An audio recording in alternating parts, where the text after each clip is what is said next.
Nasa linya po natin, andyan na ba? Andyan na ba si Kaboy? Okay. Presidente po ng The Alliance of Transport Operators and Drivers Association of the Philippines, ALTODAP, si Kaboy Vargas. Kaboy, magandang araw. Magandang araw po, Sir Dennis, at siya yung taga-suwelda, taga-pakinig. Bagamat nalulungkot, maganda pa rin ang araw. Maganda pa rin ang araw. Indeed, talagang may bagong blessings palagi ang Diyos sa umagang dumarating. Kaboy, kayo ba'y kasama doon sa strike na nangyayari ngayon? Hindi po kami kasama doon sa strike. Piston lang po yan. Yung nag-strike po ngayon ay piston. Hindi po kami sasama. Dahil actually po, may usapan po kami ni kasamang OBET na mag-uusap kami para dito sa nangyari sa ngayon po. Okay, so ibig sabihin, pati yung grupo ni Ka-OBET ay hindi kasama? Hindi rin po. Okay, wala akong balak, wala akong napag-uusapan at patuloy po ang pakikipagnegosasyon, Kaboy? Tama po kayo. Actually po, magkikita kami ni kasamang OBET, ni paring OBET Martin, dito sa LTFRB ng mga 2 o'clock para po makipag-ugnayan kami sa buting kagalang-galang chairman ng LTFRB, Atty. Vigor Mendoza II. Kakausapin po namin siya tungkol dito po sa pagkakasuspindi po ng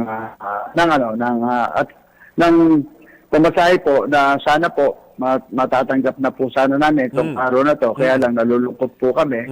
Dahil isinuspend po ng ating kagalang-galang na presidente. Wala naman po tayo magagawa doon. Kundi ang sumunod. Opo. So ano ang push po natin na sana po'y matuloy, Kaboy? Yun nga po. Mamaya, tatanong po lang po namin kung matutuloy pa po ito o hindi na. Pero ang posisyon po ninyo, Kaboy, kayong dalawa ni Ka-OBET ay sana matuloy. Dapat po matuloy dahil ang tagal na po namin isinakripisyo. Nagsakripisyo na po kami ng buwan dito po pagtaas ng na sinaperd na po namin to. Lalo po sa ngayon ay 100 na yung diesel. Ngayon po yung sinasaperd namin to dahil ang mga driver po nagkakarga ng diesel. Kaya talaga pong naapektuhan kami ng malaki dito. Kaya kailangan po talaga para po hindi naman po kami humihingi ng sobra-sobra, Sir Dennis. Ang hinihingi lang po namin yung nawala sa amin maibalik. So paano po yan? Pagka sinabi sa inyo ng LTFRB na fuel subsidy na muna, Kaboy, yun na muna ho ang tulong ng gobyerno. Ano ho ang magiging posisyon po ninyo dyan? Pwede naman po yun dahil kahit po yan ay panandali ang tulong, pero makakatulong pa rin po yan. Kaya lang po, saan nung nakaugnayan na po natin ang kagalang-galang chairman ng LTFRB na kung saan hindi na nga po sinasabing fuel subsidy, Sir Dennis. Ang gagawin na lang po, subsidiya, para halimbawa, mapunta talaga sa driver. Kung ang driver po ay nangangailangan pambili ng pagkain, ibili mo na lang ng pagkain. Sir Dennis. Kasi po, nagsapad na namin yung pagtaas na yan. Talaga pong ang nagpasal dyan ay yung driver talaga. Pero meron pa rin pong cost yan.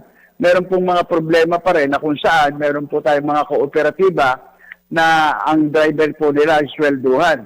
Sila po ang nagsasuffer ng diesel. Dapat siguro mapag-usapan din po yun na paano po yung mga swelduhan lang yung mga driver. Diba? Dapat po yan, yung subsidy na yan, mapunta sa kooperatiba doon sa NABORD. Kasi ang nangyayari po, meron silang mga gasolinahan, pero along the way po, tumawag sa akin, yung isang kooperatiba ko, yung bumibiyay ng San Jose del Monte, Bulacan, to Araneta Center, wala na po silang makuha diesel ngayon. Dahil may pump po sila, may sarili po silang gasolinahan, na ang gusto po ng mga oil companies natin, kumarga na lang doon sa kanilang gasolinahan. So ibig sabihin parang sasabihan kayo kung saan meron. Parang ganon. Ganon po. Opo, yun ang nagiging problema ngayon kasi kagaya po yun, ang sabi po niya sa akin, ang diesel niya hanggang Sabado na lang. Pagka po sila nakakuha, paano po sila tatakbo? Oo nga. Saka paano po yun kung malayo yung lugar? Yun na nga po yung yun na nga po yung magiging problema namin. Parang ang gusto po yata ng ngayon ng mga oil companies talagang kumita sila sa kanilang magkarga ng gasolinahan. Dahil siyempre po, dati-dati po pag kumukuha kami ng bulk, yung pong litro-litro, may discount po yung inalis nila ngayon na para sila kumita dahil siyempre per liter, kikita sila doon Oo. sa ano. Kaya gusto nilang doon kumagat sa kanila. Oo. Yun po yung nagiging problema na dapat iparating po natin sa ating chairman ng LTFRB. Oo. Yun po ba, Kaboy, naalala Dito ba? ko lang, sorry ha, naalala ko lang, meron ho mga gasoline stations na nagbibigay ng mga discounts, less 5 pesos, less 3 pesos, 4 pesos. Yan po ba'y meron pa o wala na? Parang wala na po lahat eh. Kasi ganun? unang-una po, Sir Dennis, Oo, ang oo. nangyari na po ngayon, makikita mo lang may discount, pero pag tumapat ka, wala naman po, no? At unang-una po, ang sobra pong nagtaas ngayon, Opo. Sir Dennis, Opo. yung mga small player. Actually, hindi naman po sa yung Petron nga ang pinakamababa ngayon eh. Tama. Pero Nakita dati ko po, rin yung yan, oo. Big Three, sila po yung matataas dati. Oo. Yung Big Three, sila po yung pinakamatataas. Oo. Pero ngayon, baliktad na po ang nangyari. At Sir Dennis, gusto ko rin paalam sa iyo Opo. na talaga nagbaliktad na po ang pangyayari dahil dati, ang diesel po ay mura. Oo, Ngayon po, tama. baliktad na. Ang Oo. mahal po ngayon, diesel. Ang Oo. mura po, gasolina. Oo nga. Kaya talaga ang puro apektado baliktad dyan. na po ang nangyayari. Oo. Ang naapektuhan po talaga kaming driver ng jeep. Dahil kami po talaga nagpapasa ng diesel. Sana po Oo. mapag-aralan din mabuti, lalo po ng ating kagalang-galang na presidente, ano po yung tulong na maibibigay sa amin. Kasi Sir Dennis, unahan ko na rin po kayo. Sige po. Medyo mabigat na rin po yung nangyayari dahil sa DSWD. No? Kasi po, ang nangyayari po din minsan, halimbawa Quezon City, nagpasok ka ng listahan sa Quezon City, sa mayor, no? Ang problema, kung hindi ka taga Quezon City, wala ka. Wala ka sa Hindi ka listahan. mabibigyan. Ganun Wala ka ba sa yun? listahan. Opo, ganon. Okay.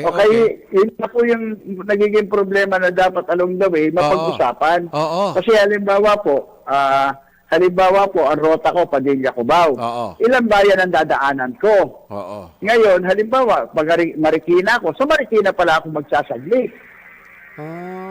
Hindi kagaya po sa LTFRB. Ang LTFRB po, nakakasiguro kami dahil sigurado na pag nag-submit kami ng listahan sa LTFRB, kahit saan ka nakatira, ang gusto po ng kabutihin nating chairman, Gcash i-wallet na lang po para direkta na sa kanila makukuha nila. Ganun po yung ano. At siguro po, ang ugnayan namin, Oo. paano po yung mga operator na dapat bigyan din po ng ayuda ang mga operator natin dahil sila po ang nagpapasa ng bilihin. Gulong, langis, mga spare parts, baterya, di po ba? Oo. Parang Yun po yung parang na-revive tuloy yung problema na yan, yung sa pagbibigay ng ng pantawid pasada. Kaboy, kung hindi ka taga roon, doon sa LGU na yun, hindi ka kasali sa listahan. Yun ba yun? Ganun po yung mangyayari. Kaya nga po napakahirap po ng ginawa ng wala pong malinaw tong sa DSWD natin kasi nagrereklamo nga po yung iba eh. Oo. Kasi doon po lang sa tricycle, marami ng problema eh. Oo nga, Yung tricycle po, wala tayong problema, sir. Halimbawa, toda ka ng tricycle, may listahan ka talaga niyan. LGU talaga yan? Diba? Oo.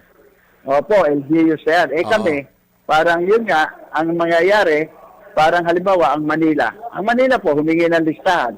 Paano kung hindi ka taga Manila? Tama. Kung taga Quezon City Problema ka, yan. bigyan ka kaya. Siyempre, ang masusunod dyan, yung mga local government. Oo, Di ba? Oo. Okay, Kaya so, magulo pa rin po. Hindi po ganun kadali. so ganito po, Kaboy, this gonna be my last question dahil wala na rin akong oras. Kaboy, paano po ito? Pagka hindi ho kayo pinagbigyan dito sa fare increase na ito, ano ho ang pwedeng mangyari? Titignan po namin, pag-uusapan po namin kung ano po yung pwede namin gawin. Hindi pa po kami nakakapag-usap ng pasag-basta. Mag-uusap muna kami dalawa at kakausapin po namin ang chairman. Oo. Doon po lang kami magdidesisyon.